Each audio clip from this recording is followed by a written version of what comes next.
We're all present, I think. So I think it's a case we hand over to you, Tracy, now to lead us through what we're going to do here. Am I right? And I think David's going to show us the slides again, just as a reminder, and then we'll go straight in. But Tracy will keep us right. Yeah. Thanks, Chair. I can confirm we've got 5 members present.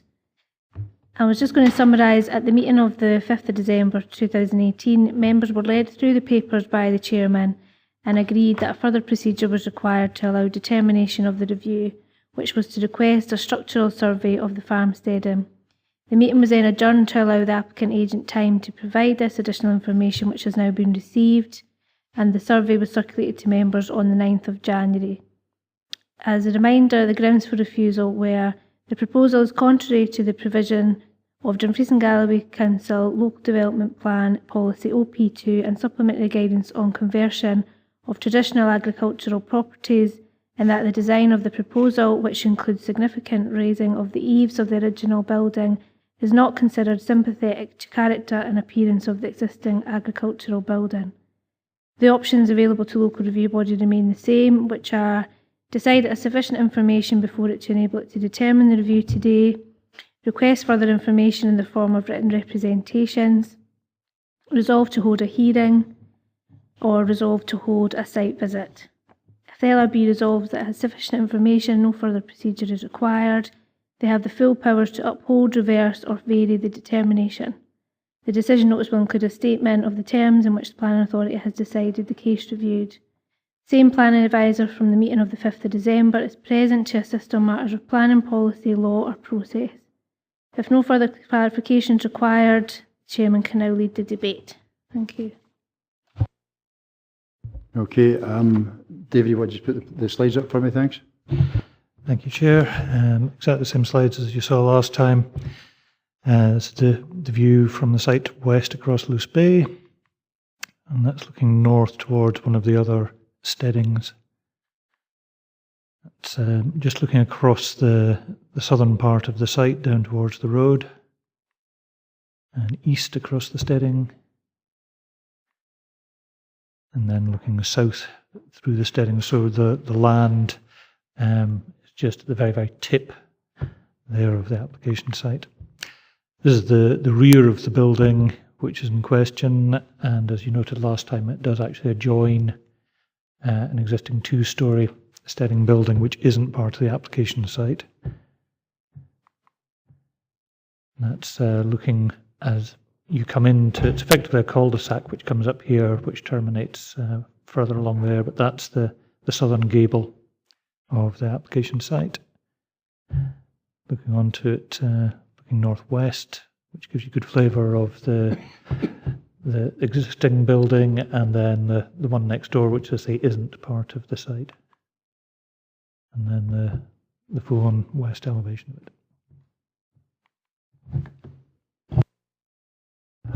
Okay, so we're in session. We've had new information. We've all read it. Yeah. I'm kind of in uncharted territory here, David. So I'm assuming now we either go to, have we any questions or things we want to clarify and get your expert advice on regarding the latest communication rather than the big stuff for the last time we were here. So, kind of, I'm in your hands if you've got technical questions for David. Yeah, and then we can go into some conversation after that. Sorry, it's not so much a technical question. It was actually just discussing the case. I thought we were actually in session as far as that's concerned. But I'll leave it in case anybody else got questions before. Well, we're in session. Yeah. So I was just saying for expediency, could we ask David some technical questions and we can discuss amongst ourselves whether we think we proceed. Yeah. In that case, just in general terms, from the discussion that we had in December, the main issue, or we tended to favour the impression that I got, that we tended to favour upholding the appeal. But one of the main concerns was that the fact there hadn't been a structural survey done. We've that has now been done and it's come back to us, and it looks favourable as far as I'm concerned. I feel that we've gone that far, and I think it's from the decision of whether or not we uphold the appeal now. Okay, anyone else? Ronnie? Yeah, I mean, I've just looked at the structural engineer report, Chair, and I mean, it is very, very favourable, actually. You know, it actually doesn't highlight anything that is untoward. It seems to be quite thorough in its application. So, you know, I would just like to say that, I mean, the structural engineer almost indicates that there could be an extension put onto this, actually.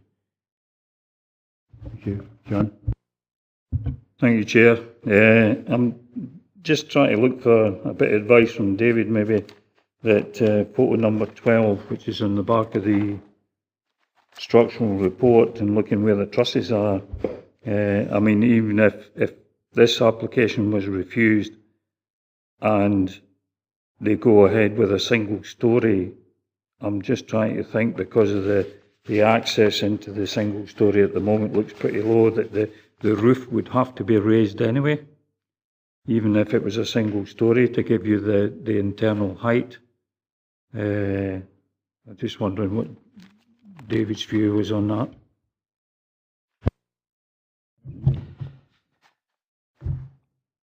Well, obviously the application just shows the raising of the roof ridge. It's not an application for the building to be converted as is. I think it's a fair point that you would have to do some internal alterations, and likelihood is you'd probably have to take the roof off and put a new one back on, even if you are keeping it as single story. That help, John? Yeah. Okay. John, any questions? Yes, thank you, Chair. Not really. Like my colleagues, it is a very positive report from the structural engineer, and I was surprised it goes into as much detail as it is as to the work that will need to be done and the type of work that need to be done to put the proposed new build onto this.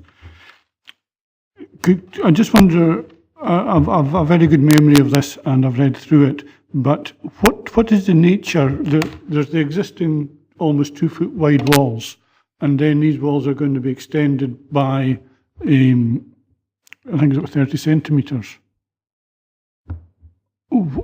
What's the external appearance of that extension? Is it just going to be a wood appearance, or is it going to match the original stone?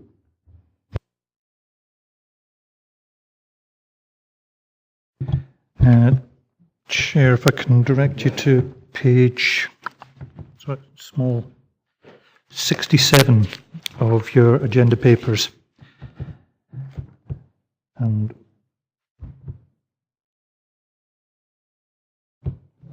what that actually shows there is where it's going to be raised, then the gap between probably go back to the photo.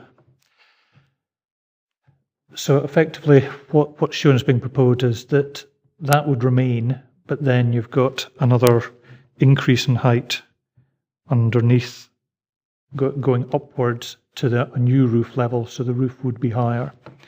And then that infill would be timber clad, so it isn't going to have masonry stone appearance. Okay. Is that all the sort of technical questions are we're covered just now? Because I'm looking here, when you look at, if you look at the clerk's notes, you get item 3, the options available to us.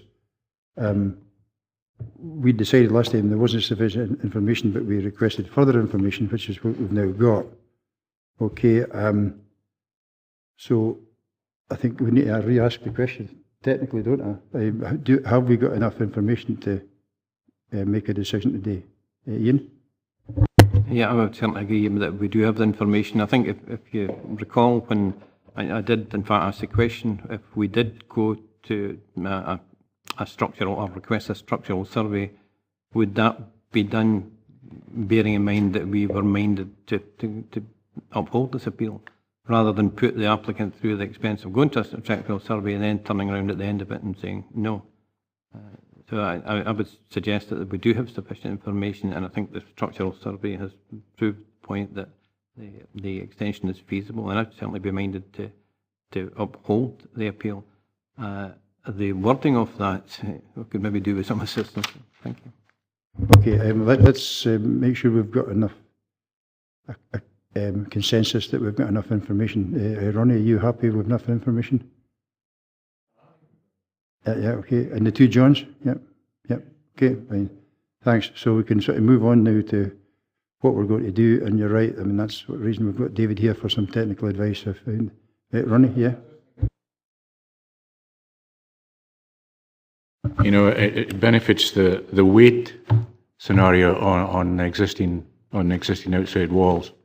So that can only be beneficial to any problem that, you know, we thought maybe the structural engineer would come up with. But, you know, if you're going to put timber construction on top of the walls, it actually alleviates the weight that goes onto the outside construction, the existing outside construction. Yeah, I mean, my view on the structural report, it goes beyond what we actually asked for. And I'm assuming that's to say that they can't firmer 2 fees for a structural engineer. So we've got it all in one. He's got all the information in one though, if this was allowed or not. So, right. So we're at the stage. Ian's saying yes, we could, but I'm kind of looking at David here now and say, well, how would we word that if we were of a mind to overturn David? Well, maybe just following up on that last point first, if I can. It's just made clear on page 10 of the structural survey. What is actually being recommended here is that effectively you're building a timber frame within the steading. So to that extent, it's that second paragraph there, it's making it clear that the timber frame wall would then support the upper floor and part of the roof structure. So to a degree, what they're going to be doing is dropping a timber-framed house within the walls of the original bit, if that makes sense. And that was really just to explain why we're doing that. Well, basically, as ever, it's open to yourselves to make a contrary decision. But I think what was certainly clear in my mind as advisor on this is that if you look at page 43 and 45 of your agenda notes, page 45 in particular, where you have the extract from the supplementary guidance that forms part of the development plan, I don't think it is possible to argue competently that it accords with policy, but you obviously do have it within your gift to approve it as an exception to policy. So really what I would need to hear the thoughts of the panel as to what justifies making an exception in this case that makes it different from other cases and isn't going to knock a big hole through your standing policies. Can I just ask then, so I would say the unique way, but the innovative way of putting the wooden structure inside the existing walls to support the next flooring would that be sufficient? It's because it's not the standard way you would normally do it, if I'm picking it up right. Not necessarily. I mean, it's quite common with old buildings just to have a timber frame inside. I mean, really the difference here is you're not just having the timber frame inside, you're using the timber frame to elevate it. So what you're doing is, I mean, a building of this size probably isn't of the floor space to have a 3-bedroom house, but that's what has been applied for. And to get a 3-bedroom house, they're not just going out, they're also going up. So, I mean, I did try and I don't wish to put words into the mouths of the panel, but I took on board the comments that were made at the last meeting. And one thing which did crop up consistently in the comments was the presence of this building here, and the fact that you've got that 2-story building and this one, whereas the diagram that you've got on page 45 does show a detached building. Now, the appointed officer on page 43 clearly says that, well, it applies to all buildings, it's not just detached ones. But thinking about this logically, if you think basically this is okay to raise the ridge height of this, then and the wall head height, you're seeing it against this building here. So I took the liberty of scribbling down what I thought was a summary of the comments I picked up on last time. So please correct me if I'm wrong, but what I heard was that you wish to approve it subject to conditions and as an exception to Dumfries and Galloway Local Development Plan Policy OP2 and the related supplementary guidance on conversion of traditional agricultural properties on the grounds that the single-storey steading within the application site adjoins an existing two-storey steading building, and so the proposed increase in wallhead height would be seen set against this taller building, reducing the visual impact of the change in proportions. Is that a fair summary of the points that we were making last time? I think it's right good, as they say. John? Yeah, thank you. Going back to what I said before, even if it was a single-storey conversion, the possibility of raising the roof could be there. I have a concern that if we are minded to approve this, that to allow the accommodation in the first floor that is timber cladding. Now, going back to one of the reasons why it was refused in the first place was because it has to be sympathetic to the character and the appearance of the existing agricultural building. Now, I'd be a lot more comfortable if that was done in the same stonework, even as an external cladding to the timber framed, if we were so minded. Would that be a possibility or a condition that we may apply? Yes, that would be thoroughly competent. And also, I think, again, if you look at page 10 of the structural survey, the first part of that second paragraph says, it is assessed that the windstone walls are of substantial thickness and adequately founded such that they could safely accept some additional loading from extending the building structure upwards to create a first floor level. So in other words, whilst you wouldn't want to take the entire weight of that new first floor on that, and that's why you need the timber frame, there's nothing here that I'm reading that says you couldn't fill in the gap with masonry as opposed to timber cladding. And certainly that would be more in keeping with the character of it. I'm looking at, I always find some of these things quite perverse, and I understand why we've got things like this, but when you look at that there and you look at the adjoining, well, it finishes up at two-storey, but at the far end it's probably 1.5, really, in reality. And that's the keeping of the building, and where you have got space to actually make it look a bit more, then why would it be out of character?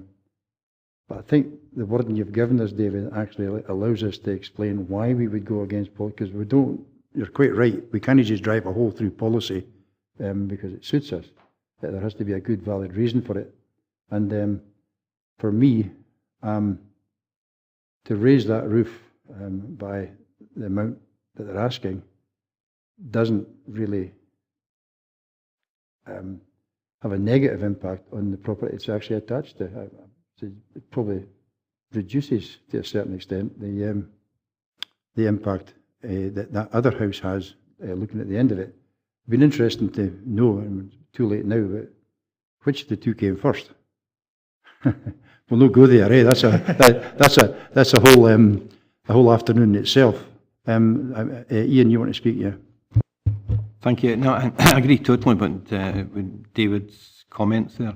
I think we did talk about this in December, and that was one of the things that was it didn't really bear any resemblance to the Appendix 1, other than the kind of fill-in for the roof space. It wasn't attached, and I think set against the attachment, the other building, the little difference of increase in height would make a great difference. I do, however, have some sympathy with what John said. I think it would be probably more in keeping with the type of farm building if there was some sort of stone cladding or stonework to match there. I assume it's probably going to end up as a rendered finish anyway, so I don't see that being a massive issue. Oops, sorry. I mean, as far as the construction is concerned in this chair, if it was to be stone cladding on the outside, actually, the inside could be block work or whatever. So it's not a huge job, actually. You'd only have to. The biggest construction point of that is the stonework on the outside. inside, it's just whatever you want to use, basically.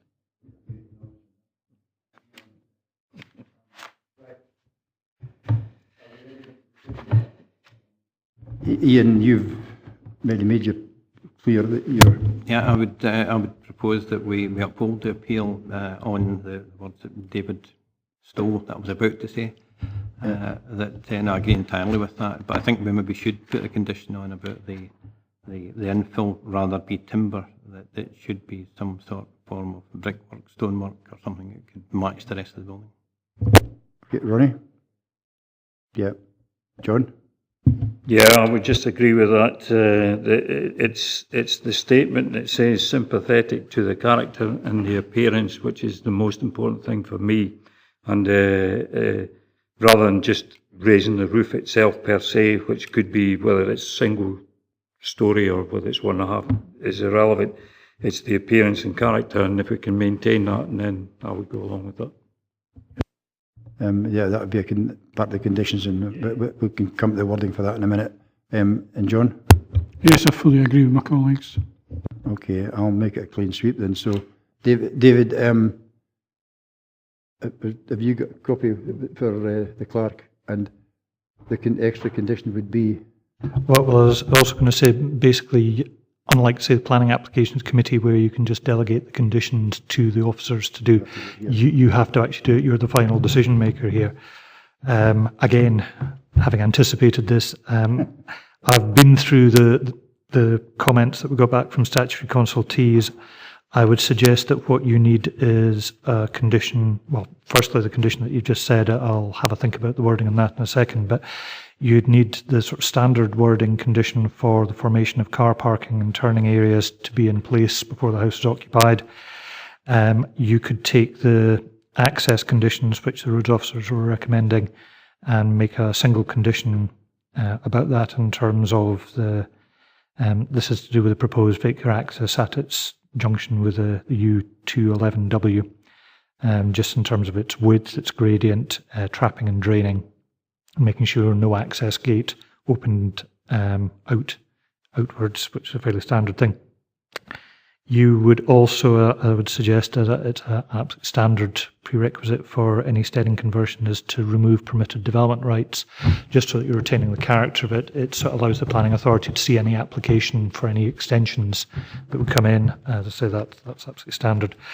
Directives, I would recommend that you have the standard 3-year time condition on it. There's a standard directive as well, again, which I've passed on to the clerk, which relates to the permission is basically granted on the basis of it being a conversion of a traditional building, so that if you lose any more, if it crumbles down, then they've basically lost the permission, but you've got a survey which gives you the solace that that shouldn't be the case. And also, whilst as late information with the application, you got a survey about bats and barn owls, we would just recommend that you attach a directive as well about any bats that are found during the conversion. You've got to get a licence from Scottish Natural Heritage. In terms of the other condition, I think that would be fairly straightforward. The suspensive condition that no development should take place unless and until amended plans have been submitted, showing that the increased wallhead height would be finished in masonry, and just showing how that would integrate with the original building. But that's a very standard thing to do. There's nothing onerous about it. Okay then, so we're moving to clerk. What is the decision? Do you have to read all that out again? Are we quite... I'll just summarise it, Chair. Members have agreed to reverse the decision of the appointed officer and approve the application subject to the conditions as an exception to policy, Local Development Plan Policy OP2 and related supplementary guidance on conversion of the traditional agricultural properties on the ground that a single-storey steading within the application site adjoins an existing 2-storey steading building, and so the proposed increase in wallhead height would be seen set against this taller building, reducing the visual impact of the change in proportions. And the conditions are the 2 road safety conditions, which David outlined, the permitted development, the amended plans for the finished masonry, and the 3 directives. Okay, thank you. That's the business for the day, isn't it? That's it. Thanks very much, everybody. Mr. Cameron, you go ahead. Thank you. But